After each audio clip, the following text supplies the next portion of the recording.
whatever you want to call it, of N2Net. And if your internet access is working, your bandwidth is coming from us using this gentleman's radios here. Up to my right, I've got Ron Deuce from NetX Internet, who is the CEO of NetX Internet. It's a wireless ISP out of Lorraine. I'll let Ron chirp in a little bit and tell us a little bit about his organization. Sure. Well, NetX is pretty a new ISP. We started out in 2003, kind of bought out an older ISP, which is just doing dial-ups and DSL services, working with and through the ILECS. And because of our experiences with that, we decided to completely shift over to doing wireless internet access, and found some pretty good success in doing that, and getting pretty excited, pretty deep involved in wireless communications, which the new last mile. The new last mile, and kind of leapfrogging or jumping over the ILECS in the process. So it's been great. Excellent. And on my left here is Frank Muto, who's the founder of the Washington Bureau for Internet Advocacy, is it? Right. ISP Advocacy? Right. About a year and a half ago, we had, my background basically starts in '94, starting with web hosting and development. Came in ISP in 1996, grew into facility base in '97, and got my ass kicked in about 2001 with the ILECS, losing a couple $1 million in DSL equipment and so forth when they said I couldn't do it anymore. So my goal at that point, I was also running a marketing group, which I still do, which is FSM Marketing Group. My biggest key right now is helping my friends and my peers that are still left in the industry figure out what to do with it. I mean, we've brought the internet to dial-up ISPs, the mom and pops, everybody that has modem pops and Sunoco stations in the middle of Missouri, yes, they are out there, like that, to whatever. And we're basically getting killed as consumers and businesses people as ISPs out there. So the WBIA was formed November of 2004, and our base office is out of Fairfax, Virginia. Cynthia De Lorenzi, who's from Texas, whose real aggressiveness is in the grassroots, is in Fairfax, and she walks the halls of the Braeburn building and so forth like that, trying to get ISPs and CLECs a little bit more voice in the industry. The biggest key, though, is it's not just us, the ISPs, it's the consumers that are out there. I don't care if it's a business or if it's your own home. If you run a Soho, right now I do a lot of my own business is out of Soho's businesses, accountants to tax pre-bill and things of that nature, and they need high-speed access, better than dial-up. I mean, they might not need great uplink or things of that nature, but they at least got to get some, especially accountants that need to get some big files, 2 or 3 megs down. So we're getting hurt as consumers as well. What happened right now, we're talking about AT&T now. You got Verizon, and we're getting back to the Ma Bell now, everybody calling it Papa Bell.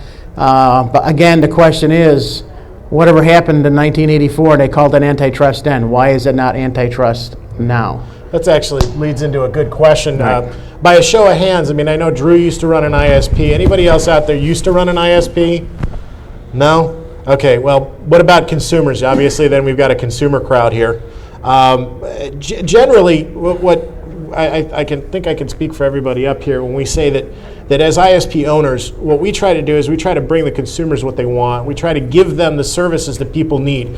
If you want high-speed access, if you want 6 meg DSL, we're going to try to get it to you. If you want 3 meg DSL or wireless or 45 meg wireless, we're going to try what we can do to give it to you. And it's ironic that we're at this point in the industry where 10 years ago, in 1996, was the Telecom Bill of 1996, which created deregulation, in quotes. And deregulation allowed ISPs and independent third parties to be able to lease access to the telecommunications network that, in a lot of cases, your tax dollars have built. Every time that you pay for a phone line or every time you pay for a phone call, a certain percentage of that money goes to fund Ma Bell's management of that facility, that what we call last mile copper. And unfortunately, in the last 10 years, all of the tenements, or virtually all of the tenements of that bill, have been completely reversed and erased.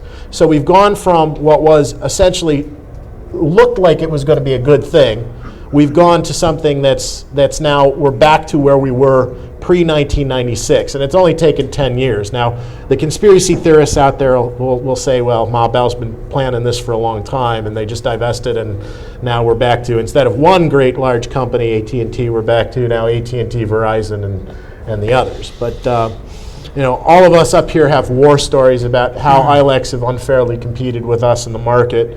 Things like when we bring our customers, we'll call the help desk for the ILEC that's providing us the last mile DSL service, and the first thing out of the customer service rep's mouth is, well, have you considered upgrading to AT&T's 6 meg DSL product? And we're going, we're an independent ISP selling your product. You're not supposed to be marketing to our customers. I'm sure, Ron, you've got plenty of stories about stuff like that that's happened out in your territory. Care to share any? Sure, absolutely. When, especially when we got started with DSL access. Matter of fact, by a show of hands, who uses DSL? All right, and who uses cable? All right, a little bit more than on the cable side. I use both. One of the things that we ran into is similar stories that Greg had was we were using the ILECS DSL lines to provide service to our customers, and it kind of worked out. But whenever there was a problem, we had the ILECS calling our customers and telling them, hey, your ISP is the problem. You need to switch to us, and then all your problems will be solved. And unfortunately, a lot of customers listened to them because they thought, hey, this is the telephone company. They got to be telling the truth. They got to be, having my best interest in mind. And they went ahead and did that, and problems never got solved. And we went and spent a lot of time, a lot of effort, a lot of energy in trying to help our consumers. And at the end of the day, we got the rug pulled out from under us. And those are just like one of the things that we would get, from the ILECs. The other interesting thing is that generally, I think the independent ISPs as a group have always advocated growth and development of the internet and the ability for people to really innovate. And unfortunately, the ILECs have basically squashed innovation. I mean, if you look at what's happened in the last 10 years with the internet and the growth and the fact that it's actually gone from something that was kind of neat and cool as a research institution into something that's now, it is absolutely 100% a utility in the terms of using it. I don't even get a paper anymore just because it's a waste of time. I go to FARC for my news. But the last 10 years have been an incredible amount of innovation, and that's been opened up by the fact that the Bell's networks by TA96 were opened up to competition. That competition spurred innovation, and that innovation created a lot of the services that are out there and a lot of the interesting things. Voice over IP, as an example, is right now the next biggest thing, I guess you'd call it, on the internet. But right now, the way that you listen to Ed Whitaker and the others at the top of the ILEC chain, they want to start basically rate limiting your ability to use the internet connection that you purchase and you pay for.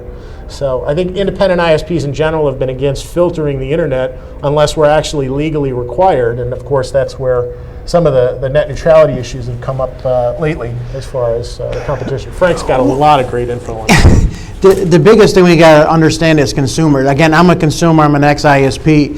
The Telecommunications Bill of 1996 basically just gave us ISPs the ability to lease a specific line or to put a modem pool in our own. I started out with 100 pair lines sitting in a basement with a bunch of modems and getting internet access to my neighborhood. That's where I started out.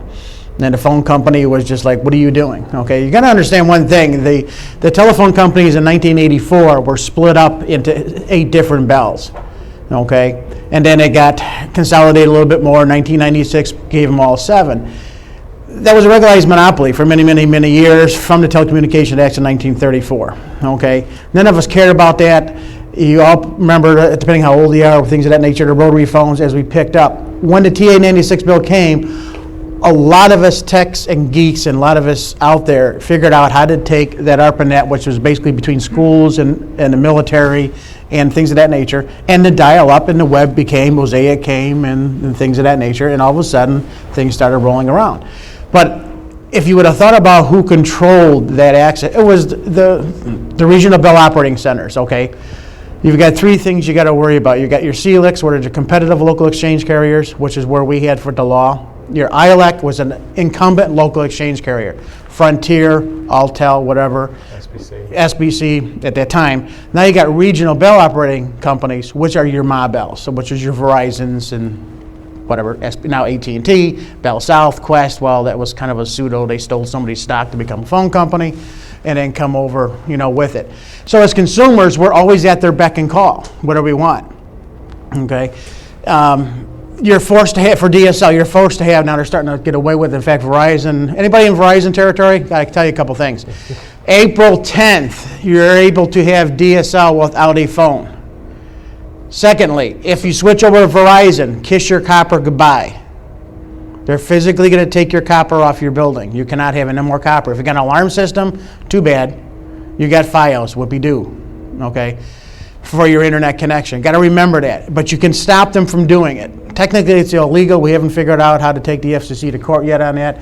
But what Verizon is doing right now is in your home or your building, or wherever you're at, they're bringing in their FiOS, which is their fiber, giving you internet access, giving you your digital phone, which they're having problems with 9/11 too, but the FCC won't live up to it, and the like. And they're going to pull your copper out of there. So if you have an alarm system, monitoring system, or say you have an apartment building with a couple people in there, they don't want it. They're stuck. But when they come install it, you sit there right in front of them and you tell them to leave it alone. Okay, that's just anybody with Verizon FiOS right now. Right. Yes. Just to clarify, you mean when they take out the copper, they need some sort of power backup system for this fiber? Let me tell you one thing. You got an 8-hour battery system that you're going to have to worry about dealing with. And that's the whole problem right now is Congress. Congress has no idea the technology that's behind what's going on with the fiber and what it'll do. And you only got 8 hours battery pack on there. If you're in FiOS, if you're on the Verizon. And they're going to send you a battery to go pick it. And you're going to do what with it?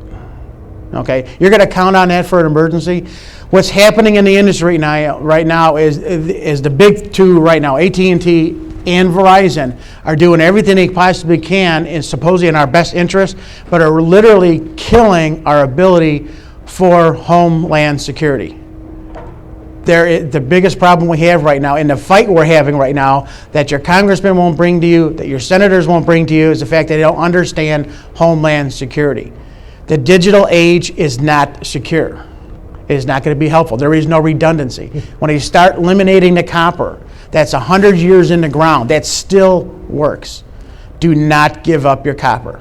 Your FiOS, that battery goes down, kiss it goodbye. Okay?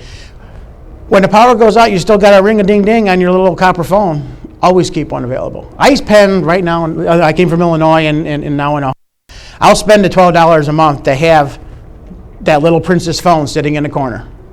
I will never, ever give up a tried and true copper. Never will. As far as, yeah. What's that? $41 a month. About 50 for me. No, they're stealing it from you. They're stealing it from you. You can get a basic phone for about $12 to $13 plus taxes. You have to argue with them. The first time It's there. you say it's not available, Yeah. and you just ask to speak to a manager. It's right there on their website. You can go right to their website and order it. It's buried, but you can find it. You can find it. It's not an advertised service. Okay. Well, I'm an SBC AT&T affiliate, and I sell their new Direct Connect as far as what they call their web partner program. I do roughly about somewhere between 2,000 to 3,000 of those sales a month. People are calling me up, how do I get this cheap thing? Well, you can just go here. We show them how to do it, put in my affiliate link, I make $10, and off they go. Okay. But the problem, it is there. But SBC is not going to tell, or AT&T is not going to tell you it's there. Okay. It's part of the Lifeline circuit. Okay. It's part of the Lifeline circuit. And if you really want to cheat, just if your grandmother's living with you, your mom and dad, and they're over 50 years old, you got it. There you go. They got to have a Lifeline. There's nothing they can do about it. It's got to be there. They haven't stolen that away yet, but it's got to be there. as far as that's concerned. But the key for consumers is, when's the last time you heard, you got all our, and I'm not coming down on Congress, I'm not coming down on what's going on, but the problem is, they think they know what's good for us consumers, okay? When's the last time you got a letter or a phone call or anything from a congressman or senator and says, hey, we're talking about the telephones, internet, access. We would like to have your input. Who's ever been asked their input about what's going to happen here? Okay, but we voted for these people to be in. Okay, I'm going to bring my political attitude in here a second. We've voted these people in for other reasons. But in the meantime, you've got, and I come from Illinois, we've got Mr. old Bobby Rush, who really gets my goat sometimes. He puts all these names on these. You know why? It's all the political action committees, it's all the money that's tied into it. Okay, and I'm not going to, again, it's a political thing, but since 2000, 3 things that have happened: pharmaceuticals, petroleum, telecommunication. The 3 biggest major monopolies and winners. For what reason?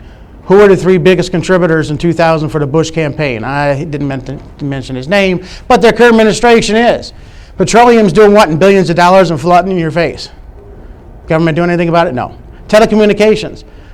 There's no more competition. We're losing it. That's going right back to where? The big 3. And pharmaceuticals. So you look at those 3 things and what's kind of going on. It's really going to be us consumers to finally say something about it. Yeah, you can vote. You can vote them out. By the time it happens, it happens. Well, vote with your feet. You can vote with your feet, but you can also talk to them now. You can go to congress.org, look up your senator, House representative, state and federal, and tell them what you don't like. 3 things that happen on the Hill. It takes 7 individual people to get someone's attention. It does not take a lot, believe me. 7 individual people with the same problem will get the aid. Now, your senator and congressman don't do anything other than what's the committee that they're on. If there are specific committees like the House Commerce Committee or House Means and Ways, they only have to worry about zoning on that. But they got to vote on all those other bills. Do you think they're smart enough to understand all of that stuff? Heck no. They got all their aid. So in each office, there's an aid for telecommunication, one for medicine, one for whatever. So you want to get a hold of those people and what's kind of going on. If you have a problem with your phone system, the hot seat right now is telecommunications and internet, and I'll get right back to the network neutrality. We're going to be screwed here in roughly about 60 days. If SBC gets a hold of Bell South, and we're supposed to know something within the next 60 days, some of the things that I know about is because of what we do with the WBA out of Washington. We get to learn what's happening, going on in there. If they let this merger go through, we're going to have hard times. We're going to be right back to 84 again. And they're going to be able to control a lot of things that we do with the internet. You know, it's supposed to be free. We're supposed to be able to do what we want with it. We're paying for the service. Now, here's the problem. If you like Google, if you like Amazon, if you like any of the major so-called content providers, you're paying for the service for your cable or your what? DSL, whatever the case may be. You're paying for that bandwidth. So is Google, and me, a website owner. I have somewhere about 35 or 40 somewhere websites out there. I lose count. But I provide services to people. They come to my website, and they'll pull files down and what have you. Well, what's going to happen to Googles and the Amazons and whatever, AT&T, Verizon, and Bell South, and RBOCS will go, you know what? We want a piece of that action now again. Well, Ed Whittaker's gone as far as to call the people, his consumers, the people that are paying Ed Whittaker's salary, and Ed Whittaker is the CEO of AT&T at this point, has gone as far to call you, the consumers, parasites. Parasites. You are parasites on his network. It's his network. It's not. You didn't build it. Okay. Between the years of 1998 and 2004, ISPs were responsible for 60% of AT&T's build out. Okay, 60%. You guys wouldn't have the resources that you have at your disposal if ISPs hadn't gotten together and actually delivered that. And now you're parasites because you're on their network and you're using it and you're not paying him for every bit that you send across it. Right, and Yahoo and Google are the freeloaders. Okay, so it's not like... Wait. Yeah. Despite the fact that Yahoo and Google have gone to great lengths to place caches of their information at strategic points in the internet to reduce the total bandwidth. Like, for example, with Cox Cable, as a cable provider. Now, I don't like any particular large-scale provider, but Cox and Google have gotten together, and Google has a significant amount of resources that are actually located on Cox's network that are mirrors of its data, so that it can be more friendly. Google searches on these networks can be more friendly to the general internet as a whole. I mean, you don't want 8 million subscribers out there all going to the same website. If you can basically load all that content into their data center and keep it fresh, it's the same thing as caching. So again, AT&T and the big companies here are going to basically try to charge you to access other people's content. Well, that's the problem is, though, you got Yahoos and the Googles and so forth. Everybody thinks they get connectivity for free. Well, that's what the Whitakers of the world are trying to make the consumers think. They pay for their bandwidth, whether it's a T1 to OC92, whatever the case may be, over hundreds and hundreds of millions of miles worth of copper and fiber that's out there. They're paying for that transport. But now what they're trying to do is say, oh, we want a piece of the action, okay? Especially in Ameritech land and where I grew up in Illinois and Ohio here and things of that nature, you got Project Lightspeed, okay? When SBC took over Ameritech, in Illinois, they had promised they were going to bring out the fiber and get the equipment and things of that nature. What they did, basically, what SBC did was lie to the Congress and lie to the FCC. They went out to Lucent and leased hundreds and hundreds of millions of dollars worth of equipment, put them in the COs, had the auditors come out and look and say, yep, looks like you guys are going to build it. We're going to give you your what? We're going to give you your merger. Within 30 days after our merger, Lucent and UPS and things of that nature were pulling that equipment out of the COs. I live 2.5 miles away from one in Geneva, Illinois. I was going past one day and saw not one or two, but 15 55-foot trailers lined up, pulling off boxes and, still got the wrapper on it from Lucent. So I called my buddy who was a lab rat for Lucent, started with Bell Labs, actually was the CTO of my company, and said, what are you guys doing with all this equipment? He goes, well, that's the stuff we leased. We don't need it anymore now that we got the merger. And this, by the way, this stuff is just not stuff that we're saying. Mm-hmm. You can go out on net and find it. There's a guy that we invited that couldn't make it. What the hell's his name? David something or other. Eisenberg? No, not Eisenberg. It's the other guy that always complains that he doesn't make enough money to go anywhere. But he's got an ebook out there called the $20 billion. Oh, Bruce Kushnick. Bruce Kushnick. Bruce Kushnick. And he's the gentleman is kind of interesting. He's an ex-Bellhead, did a lot of consulting for them and so forth like that. He's basically started doing auditing of phone bills. Okay. And what I think is kind of funny, when I look at about 26% of my cell phone bills and taxes and federal regulations, and where half of that is not even mandated by the government, or even they're supposed to pay it. It's just one of those things they just kind of add on. But if you've got 26 million customers, for example, and you add a nickel, do you see a nickel on your phone bill because it regulates every month? If you're paying by the minute or a flat rate, you don't see a nickel. 26 million people times a nickel, I am not that good in math, but I know that's a hell of a lot of money.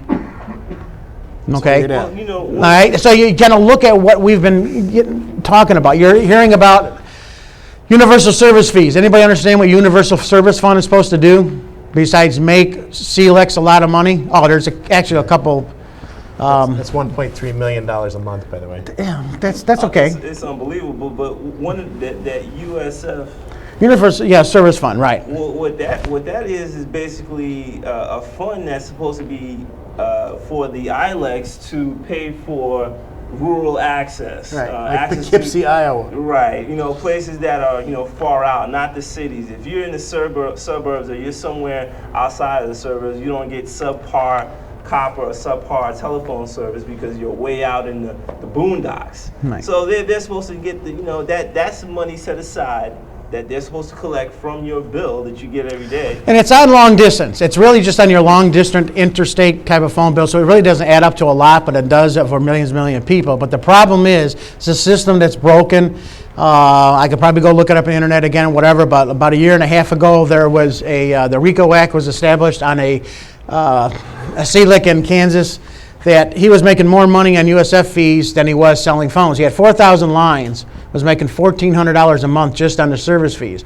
Your fees are based on how hard it is for you to supply local phone services to everybody in that area.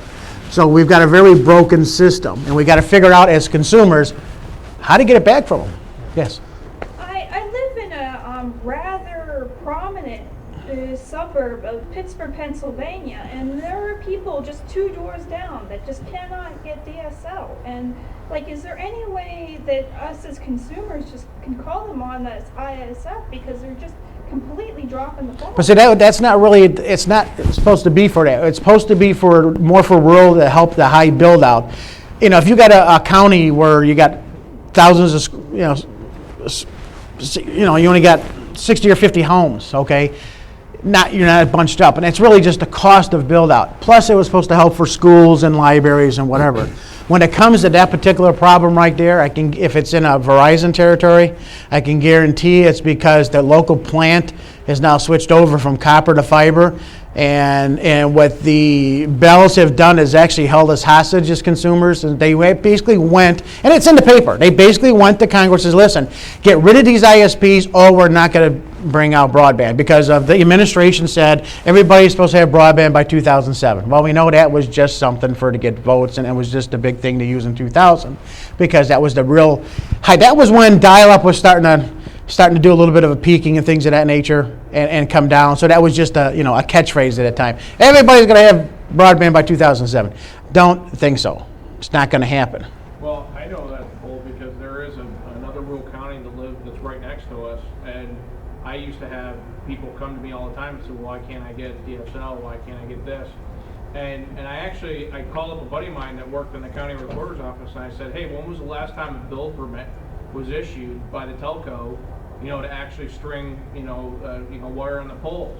1956. They're not mandated to use the money. But let's put it this way. Let me tell you something. It's not even like they've added a recent build permit. They don't have to. There's nothing in the law. There's nothing in the law. They get the money. And they hold on to it. They hold on to it. And they make interest on it. Actually, they actually use that money for internal operations. Well, yeah, for GSA, but that's not the point. You're absolutely right. We can come up. We did that in Wisconsin. We did it in rural Iowa. We did it in rural Illinois. Went right to the local ILECs and things of that nature. Frontier citizens. Big pain in the ass when it comes to that. They get millions of dollars a year to bring to upgrade rural communities. Okay, we've got pictures and things of that nature where they've got, they're taking tape and putting things together and things of that nature, but they get hundreds of millions of dollars to replace that line. Okay, we've seen them take old line. If they have to replace a copper line, this was in Illinois and Iowa. On the pair swapping game. Well, they'll go to another line and take some off. They'll take whatever they got off the truck to patch it in and things of that nature. Instead of taking the millions of dollars that they were given as far as the general fund to string a new line to make it work. Verizon techs tell me that. They said they fully admitted to me in rural areas, Yeah. they will go and swap a pair. Customer B on one side of the street, bitches, moans, and complains they're getting static. Yeah. Guess what? They're not going to replace that whole string of cable. They get up on the pole, they flip the pair. Mm-hmm. The customer B on the exact opposite side of the street. Now's got a now problem. has the Right. static. Well, see, let me tell you, that's job security. Play the game every See, other I'm sorry but to tell you, but that's job security. That's job security for the tech. Okay, it was easier to do that. So consumers, the biggest thing I think we're talking about as far as what we're here talking about today is the consumers have really got to start saying something. And then most of us has got the ability to get on the net. Let's put it this way, do not mail anything because of 9/11. It takes 7 to 8 weeks to get mail. Internet, email, fax. They will get the attention of fax. It takes 7 people to get the aide's attention to get on, hey, something's wrong list. Anything more than that makes a big difference. So we want to talk about how we can help us as consumers. We're all consumers here too, not just business people. We're consumers. Yes. When you get stuck in one of those games, because I've actually been in it. I've spent, Yeah. to get DSL working, I didn't even have phone service for a while, it was even usable. I spent literally 150 plus hours on the phone. I had a log of all of it, on the phone with SBC. And I lived in the major metropolitan area, in the Indianapolis metro area, actually in city limits. And it took that long talking to these people. And the previous owner had phone service that worked. And when I moved in, they'd swap the pair out, and there wasn't a dial tone on the pair that ran into my building all of a sudden. What do you do? How do you get around that without getting caught in that bureaucracy? Because I know I'm not the only one. We've got 2 people sitting here in just this room. If you think about the percentage of people having problems just sitting in this room, multiply that by millions of people out there, you know what? And we're not saying anything. about it. Yeah, that's the thing. You spent 150 hours on the phone with SBC and eventually maybe got working service. If you would have taken 15 minutes and had you and your friends, 5 other friends, write something to your congressman and the PUCO, or if you're from Ohio, the PUCO, whatever your utilities commission, you gotta speak up.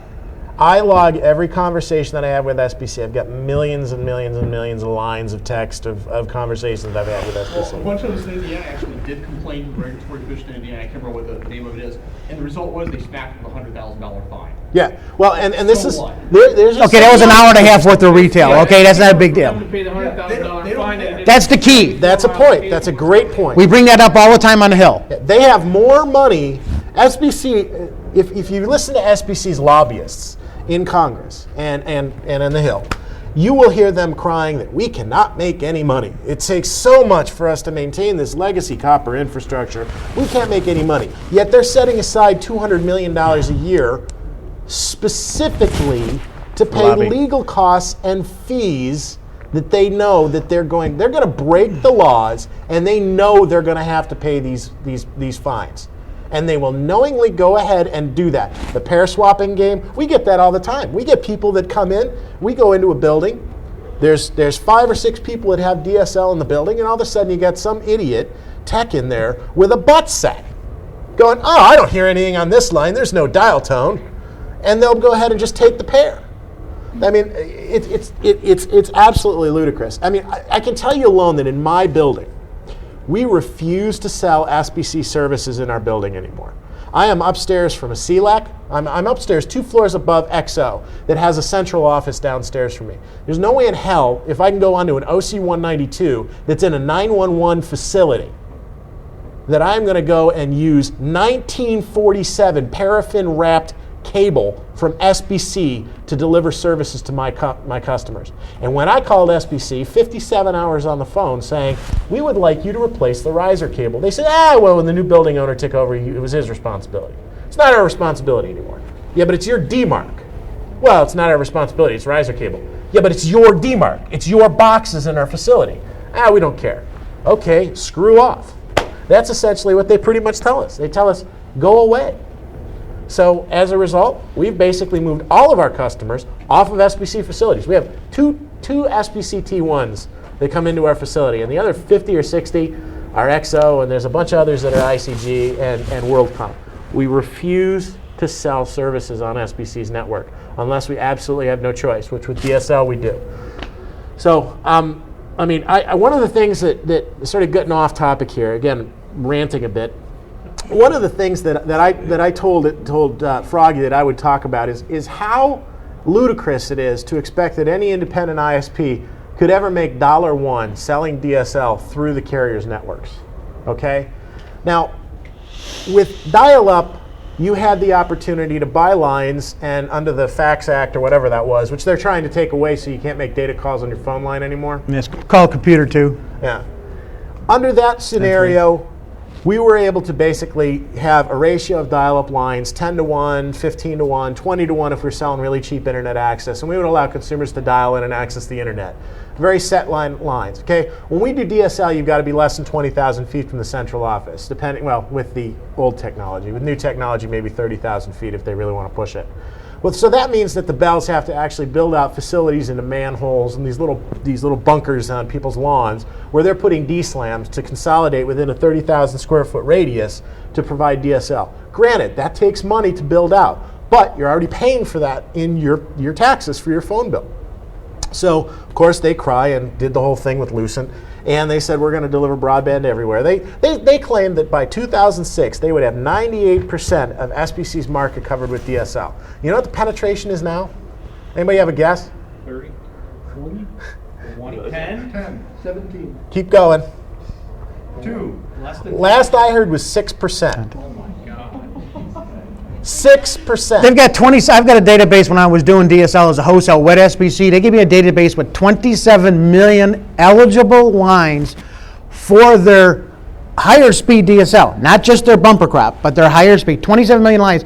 As of last quarter, they only have 6.5 million lines sold out of 27 million. After 6 years? After 6 years, okay? So how do you deregulate that instead of? Well, we're not really deregulating. We're still regulating, but it's kind of a laissez-faire. We're just keeping our hands off because... And at that point, the only solution is to string around damn copper. Well, that brings up a very interesting You're conversation. talking about, okay, everybody's heard about the muni acts. Everybody's talking about municipalities wanting to get in the game because they can't get SBC off their butt, Verizon off their butt to do anything.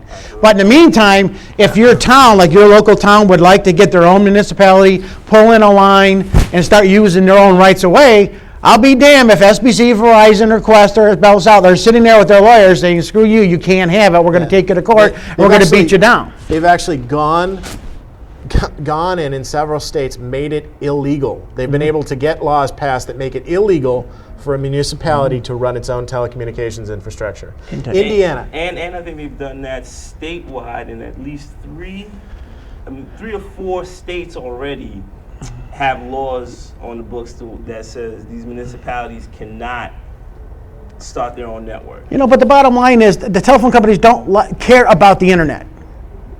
That doesn't make any money. They don't know how to make money on it. If they did, I as an ISP wouldn't have been around. I was using their infrastructure. They could have just given dial-up away between 1996 and 2002. They could have gave dial-up away and killed all of us. I wouldn't have had 52,000 end users. I wouldn't have been a pretty mid-level ISP.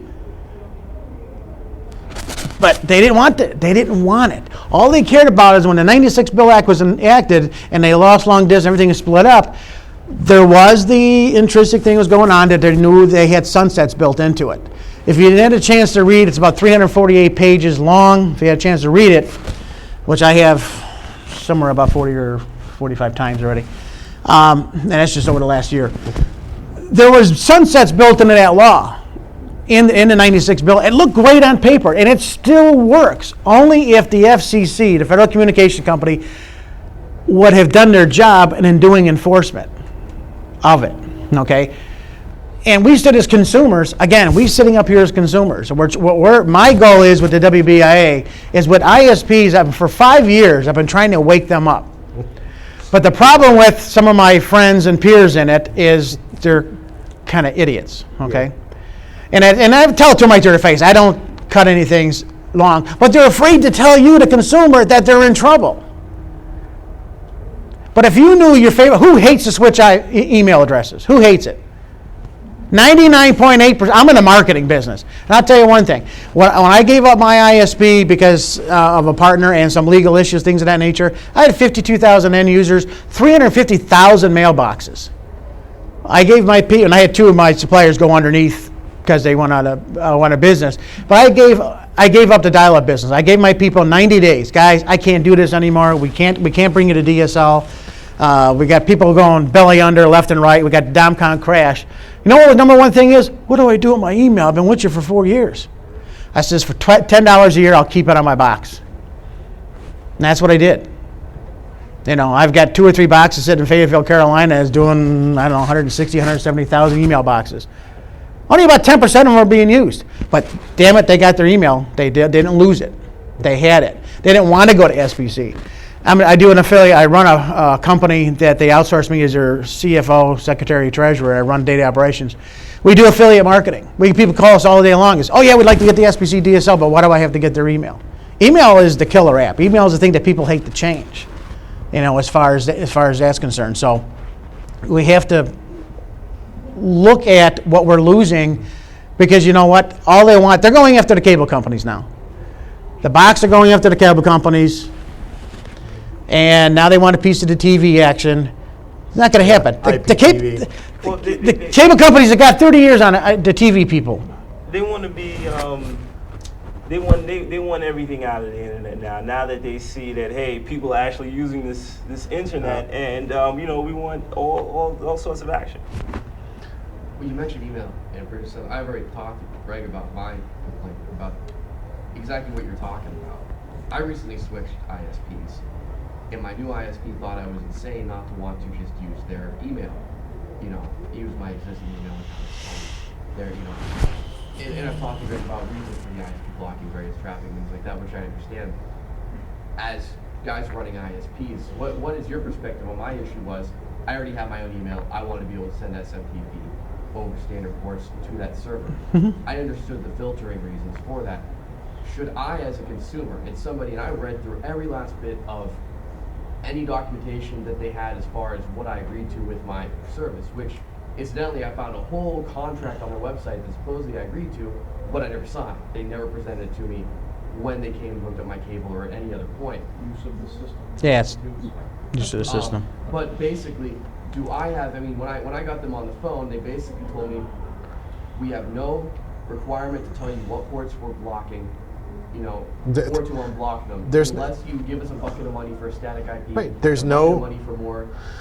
This That's the net is neutrality. Exactly. This is the net neutrality issue. This is the issue that is right now the big hot button and what we're discussing. The issue being that nobody, I mean, look, I have resisted as an ISP, I have resisted blocking ports for my consumers as much as possible.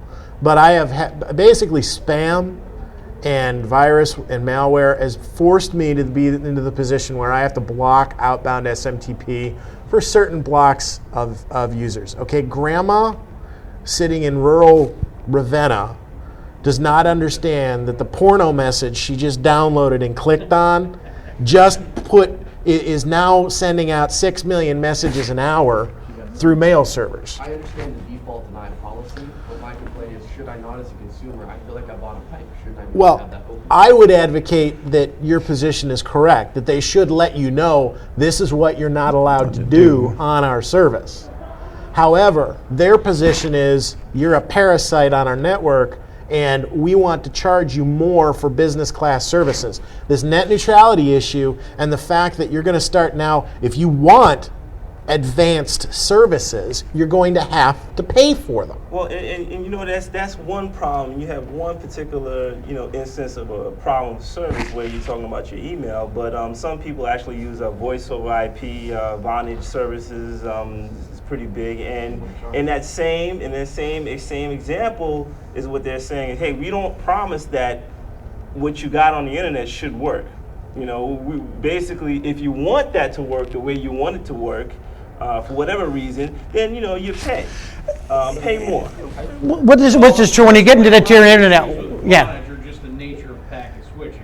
Sure. Yeah, Sure. There are definitely issues with delivery of voice over IP over the public internet. You're not going to get anybody up here telling you that it's not. But intentionally screwing around with your packets, introducing jitter and delay, and basically blocking specific ports.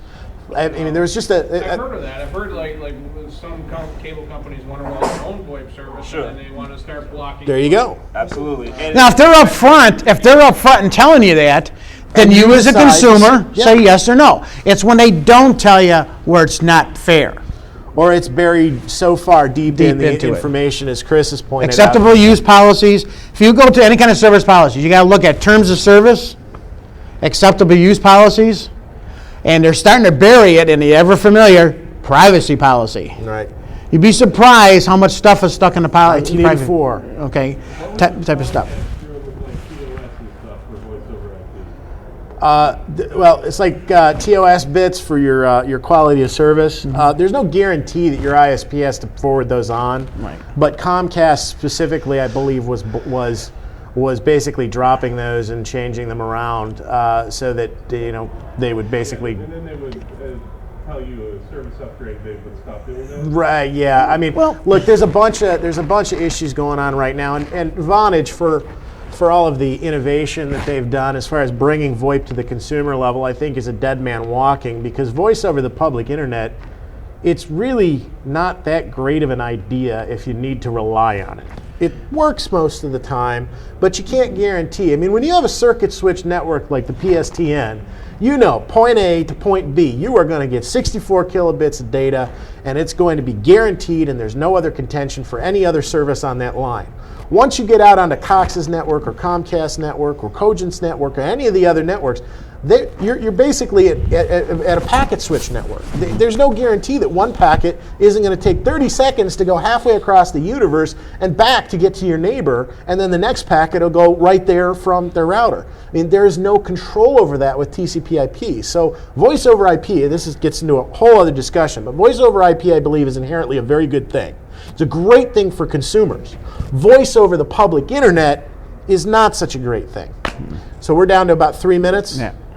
3 minutes. All right, so questions? Have you guys thought about doing things like cutting the AT&T out and just like get a T1 or whatever between your ISP and his ISP? Public peering. There was somebody that had that did a talk here today about building, or it was yesterday, I believe, about building metro peering points. I try to do that with as many ISPs as I can. I mean, we're in the process of setting up a 100 megabit peering point just for our customer bases.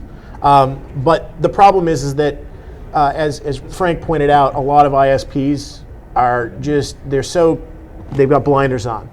You know, the ISPs could go to their customer bases and have a machine to go to Congress and take it to their senators, but people don't want to send a message out saying, hey, we need your help, because it makes them look more incompetent than they already are, I guess is to say. I mean, as Internet, do you send out like mailings to your clients? Every now and then when we have a really important issue, we try to do that, yeah. I mean, there's still 30 million people out there still up on dial-up, and there are new ones up every day. The internet itself, the public internet, was a best effort at best. So we basically took a system that wasn't designed to be doing what it did, but you know what? It made a lot of millionaires, billionaires. There has been nothing in this country's history in a 10-year period, actually in a 5-year period, that took the economy to where it was. And you're talking about a U.S. economy. And they got spread across to the rest of the world. Right. Everybody keeps talking about, and I don't want to make too long, how about what Asia's doing, Japan and China, whatever. Think about this 1 second. We got 100+ years of copper here that the bells are making money off of. Europe, Asia, Japan got bombed the hell out of. Guess what you're going to put back?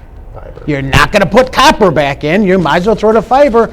And they're clustered much closer than we have in the United States. Right. Totally different, bigger market. So when you talk about the United States falling behind in broadband, no, we're not.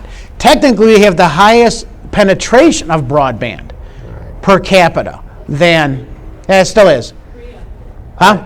Korea has 25% broadband population-wide. Yeah, but it's so much easier when they got them stacked, racked, and packed and multiplied into that nature versus the United States, whatever the case may be. But it's still something that we have to fight for. All right, we got to wrap it up. I apologize, we don't have more time. I'm available for questions after. You can always find me in the bar for a beer. I'd be happy to have a conversation with you over beer. I wanted to thank everybody. There was one question. If you didn't get your questions asked now when we're breaking down here, feel free to come up and ask me. I'm sure Ron and Frank are the same way. I wanted to thank you guys for participating, and hopefully we provided some valuable information for you. Thank you very much.